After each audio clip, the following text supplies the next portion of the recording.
Welcome. In front of me is an OUKITEL WP36, and today I will show you how you can hard reset this device through settings. So to get started, open up your settings application. From here, scroll all the way down to System. Swipe down again and select Reset Options. Erase all data. This will give you a list of data that will be removed by this process, so if you see anything here that you would like to keep, make a backup copy of it to something like an SD card or computer.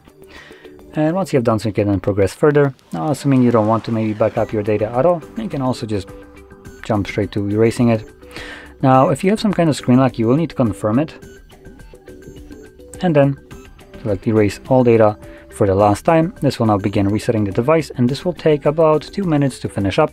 Once it's completed, we'll be presented with Android setup screen.